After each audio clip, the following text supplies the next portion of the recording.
Alright, welcome back to Arizona Ballot Review. We've got a election in Tempe in a few days. We've got 8 days, and we're going to be able to vote on some stuff. So, first of all, you get to vote for three city council candidates out of all of them. They rotate some sitting members every election cycle, so you get to vote on whether you want to keep three or get three new or whatever. So you got a bunch of candidates, and we're going to go through all of them. And out of that group, you can keep any three. So let's see who's here. First up, we got Jennifer Adams. She's currently sitting on the city council. Um, this is her image. As I went before when we looked at SRP, we'll make some gross judgments based purely on looks. And to me, I don't see anything in particular. This looks like someone who probably actually does smile in her everyday life, and I think that's a good thing. I think it's important people smile. She's a bureaucrat. She's never actually held a job that wasn't some sort of bureaucracy related thing. She's only ever worked for the city or ASU for the past 29 years since she got her degrees in social work. So I'm guessing probably she intended to become a social worker, and then even with a master's degree, it doesn't pay anything. But with those degrees, you can go be a bureaucrat and make a bunch of money and get free health care and all the things that you actually need to live, and then maybe you could pretend like you're actually helping the world by being a bureaucrat when I'm gonna guess she studied social work because she wanted to help people, which is a noble idea, but social work doesn't pay anything, so she became a bureaucrat instead. Over here we got Arelene Chin, also a bureaucrat working at ASU. However, she did work as a low level person at ASU, um, which that would be the same as like working in a call center, doing fast food, stuff where you have to deal with customers, any kind of food or retail, which that is real work, in my opinion, putting up with people like that. So she did have a real job. She has degrees in education and communication, and she's a bureaucrat, as I mentioned. She currently sits on local boards, and to me, that is something that bothers me because I don't know if she's serving Tempe or if she's serving those local boards, or is she trying to play one off the other so she can get something out of it. I don't know. As far as how she looks like a normal person to me. Once again, that's good to see. I like to see that. Berdetta Hodge, she's another incumbent. Also another bureaucrat, this time not with ASU but with Tempe High School. She has a bachelor's degree in business administration. And her big claim to fame is public service, which that's what bureaucrats like to think. They say they're public servants. And the very first thing is that she is a black woman. And I just don't like that. I do appreciate that she's not doing a white woman hairdo. Like she's a black lady that actually looks like a black lady, and she has a very nice smile. She looks like the kind of person that would actually be pretty pleasant, and so I like that. But simply being a black woman is not a qualifier for an office. I don't know how she could serve the city council well. This is a I'm here, therefore it's fine now kind of thing. I don't get any whys out of that. So moving on, we have our first challenger. This is Joe Forte. He's a Navy vet. He owns some sort of small business. He founded Keep Tempe Beautiful. He says he has a degree from ASU, but don't know what it is. And he sat on the boards of Kiwanis and Tempe sister cities, but he's not sitting on them now, I guess. So similar to Arlene up here, she's currently sitting on boards. He was sitting on boards, so his loyalty would not be divided. Um, he's not a bureaucrat, but he's certainly dealt with bureaucrats. He's been in bureaucratic roles, so that makes me feel a little bit better. As far as how he looks like someone who, if he laughs or something, it's going to be real quiet. He doesn't seem like a loud person to me. That's just gut feeling. So, based off of looks, whatever that's worth. Maybe nothing. Um, Moving on, Bobby Nichols. He's challenging. I I like the look of Bobby. He looks like he would be a fun dude. Not much on his background though. Apparently he's a lawyer and he is an organizer for progressive civic groups. These are all social Marxist stuff. This is this is bad. Progressive is the new word for communist in political speak, and that's just uh, not good for humanity. As I mentioned in my communism versus capitalism video, which is on my channel, if if you go watch it or whatever, the communism works really well in a small setting, like your household, your local groups and stuff like that. It does not work well in large situations, particularly when you're looking to represent huge groups of people. You just Human beings are just not good at that. Um, you can do communism when it's a small group of people and you've kind of figured out your hierarchy and all your goals are aligned and everybody agrees. But that simply doesn't exist beyond maybe a few score people. You get to like 150 people and it starts to fall apart.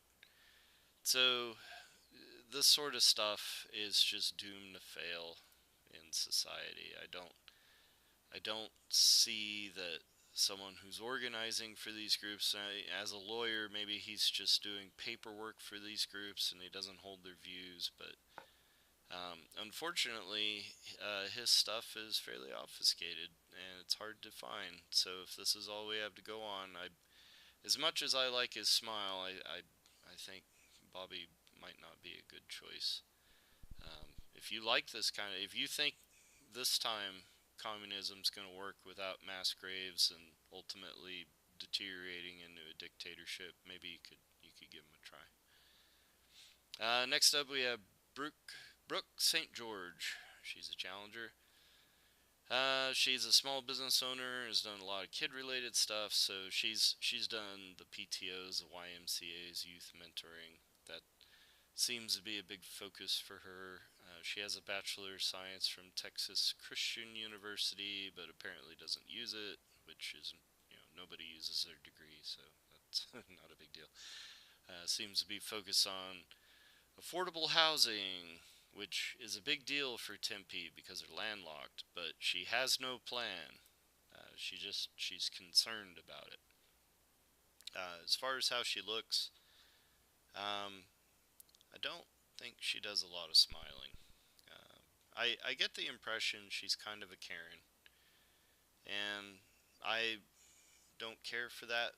However, uh, if I had a issue that I really cared about, I would love to have a Karen fighting for me, asking for the manager, getting all up in people's business. That would be great. So if you think Brooke is the kind of person who represents you, then she would be good because she's going to be asking for the manager for you. However, this not having a plan stuff,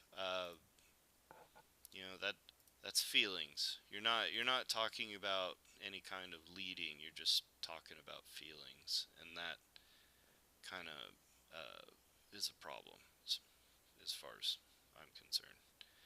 Lastly, we've got Elvis Taska, and not much information. He looks like he's at least trying to be Native American. I don't know if he is or not. It doesn't say, but he has a great big smile, so I think he probably does that a lot. He's a shop and fabrication manager, so makerspace type stuff. That means he's working with his hands all the time. I'm sure this guy sheds blood frequently in the course of doing business. He doesn't have any education background to speak of, other than doing stuff. And apparently, he does youth mentorship, sustainability, as though that's something we all know what it is. I think this is a term that when we see it, we all come up with our own definition. So we're like, oh, it must be responsible, like pollution controls, so like picking up litter, or maybe we're talking about green energy, or maybe we're talking about regenerative farming. I don't know. It's not defined, but so I think this is a throwaway term. And then he has creative community building. I'm not sure what that is, but it sounds interesting. At least it's not a standard buzzword like we saw with the other candidates. Um, Generally speaking, people like this tend to get crapped on a lot by government, so he probably has had some of that, and maybe he's motivated to make changes for the better. I don't know. Moving on to bond measures. This is a bond measure is the city saying, we want to do stuff, we don't have money for it. Please allow us to issue bonds, which is debt. So please give us a new credit card, and so we can spend more of your money. Ultimately, this always means higher taxes. And what do they want to use for the bonds? So they do this in questions. So if you answer yes to this question, question one, then they're going to do that. They're going to play lip service at a bare minimum for the things listed here. So what do they got? It says fast track road improvements and reduce emergency response times.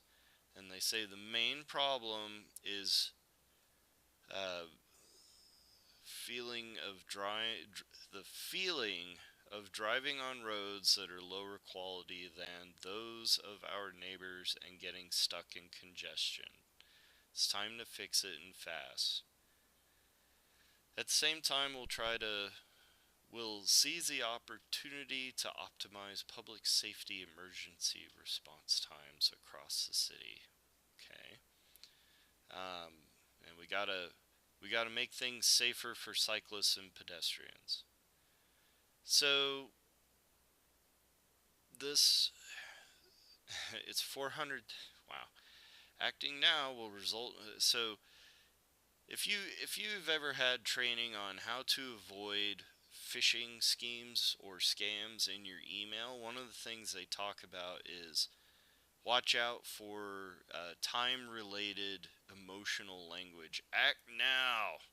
Dramatic reductions. If you don't act now, that means $400,000 per mile in reconstruction versus 75,000 per mile in street overlay. Look how much bigger that number is than that one. You got to act now, and if you don't, that's what's going to be there. And it's like as pavement ages, condition decreases and cost increases. So, look, I've spent a lot of time in Tempe. The roads are fine. There are no potholes. There are no giant cracks. You're going to be popping tires and things like that. The oil and the asphalt, as it sits in the sun and it ages, as it mentions down at the bottom, it changes color. That's it. That's all it does. It changes color. You get problems when you get rain and the water gets underneath the road and it starts to eat it away, and then you get potholes. And when you get a big enough pothole, people start blowing tires on the edge of the pothole, and that's a safety risk. I mean, if a tire blows out, they could lose control of the car, run into people. That's bad. Um, it's not a pothole issue, not in Tempe. What the real problem is, so they talk about every resident knows the feeling, the transition between other valley cities, I'm sure that's supposed to be cities, and Tempe, subsequent feeling of driving on roads that are lower quality. This is a terrible sentence. I wonder who wrote that. I wonder if it's one of the people up front, up at the top there. But anyways, getting stuck in congestion. What the real problem with Tempe is, they do have a terrible feeling at the transition between other cities and Tempe. And what that is that Tempe, for the life of them, cannot time lights so that if you go the speed limit, you can make the next light if there isn't some abnormal amount of traffic. So any time of the day you want to drive through Tempe, so let's say a low traffic time, like 3 in the morning, nobody's on the road. You will not make a single light going through Tempe. You will be stopped at every stoplight. Now let's think about a busy time, like 8 in the morning when everybody's going to school. ASU's there, it's huge. There's lots of people that go to ASU. Also, people trying to get to those call centers in Tempe. Tempe has a lot of call centers. So the roads have a lot of traffic, and you can't make a light. If they timed the lights so that people could just drive the speed limit and make it, at times of high congestion, you're likely to still get stopped. However, if you got stopped at the, close to being the first car or maybe the third car at the light, you're probably making the next light and the next one after that. And if you get stopped at, the back of the line, then you'll end up at the front of the line because you'll have to wait 2 lights, and then you'll make the lights from then on out. And that would ease congestion dramatically. But Tempe never times their lights properly. And if they just did that, it would resolve all of this. And this 400,000 versus 75,000 per mile street overlay, I don't know what they're talking about. The roads in Tempe are always being torn up. They will finish a road. It takes them 6 months to finish a section of road. So I'm thinking of the area like, let's say, Broadway and 52nd Street, or maybe University between Mill and 52nd Street, somewhere in there. They've always got those roads torn up. They're torn up. It takes them 6 to 8 months to fix them, and then they tear them up again. And this kind of activity, to me, feels like somebody's embezzling somewhere. It's busy work. There's nothing wrong with the road. They pass one of these bond measures for a ridiculous amount of money, and then they slowly do some busy work on the road that costs just a fraction of what the bond is for, and the rest of it ends up in somebody's pocket somehow. I don't have evidence, I can't prove it, but that's what it feels like. And so I would recommend voting no on this. But if you think they're actually going to do any of this stuff, I just want to remind you that in the past 40 years, they've been claiming the same stuff in order to get more bonds going, and it's never changed. They've never fixed anything, nothing's ever been right. But if you think this time they're actually going to do it, then go ahead and vote yes. Let's look at question 2. This is for an even higher quality of life. So they say Tempe is landlocked, and it feels like our green space is getting squeezed. So we need better parks and recreational facilities. They claim that the city of Tempe is inaccessible to people with disabilities somehow. This is actually a law. So if you have a business, it has to be accessible to people with disabilities. So I don't know how this could even be possible.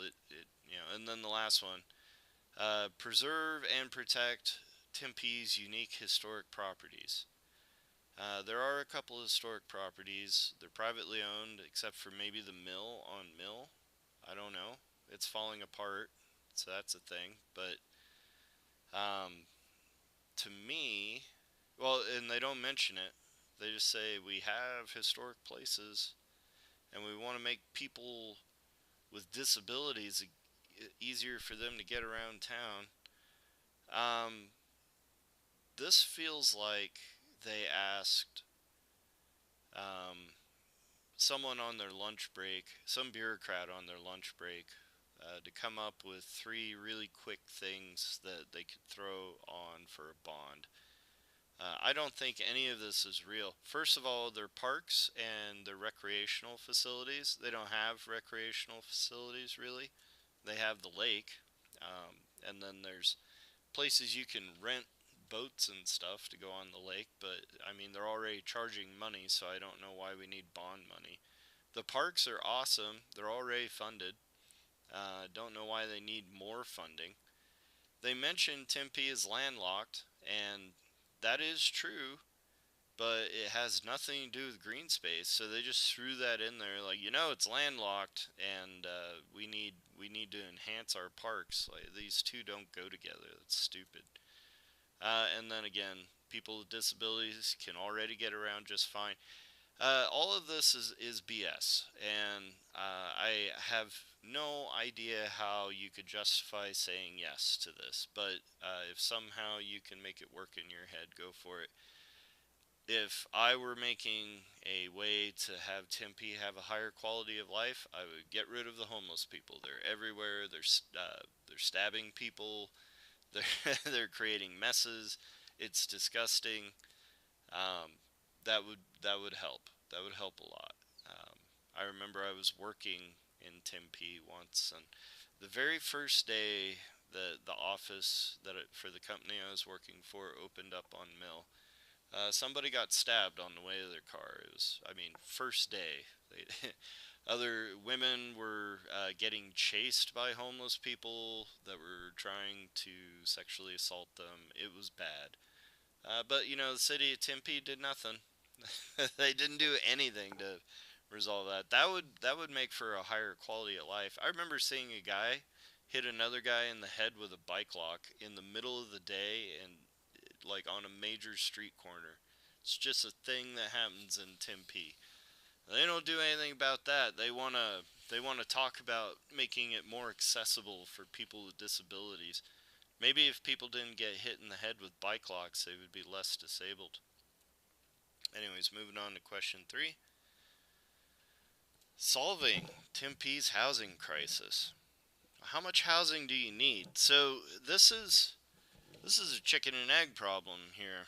They're like people are commuting up to an hour to work in Tempe, adding to congestion. Well, if you timed your streetlights better, it'd be less congested. It probably wouldn't be an hour. That you could do that for almost free. But what are they going to say? They're going to say create additional housing supply so that people can just live in Tempe. What this is they want more tax money.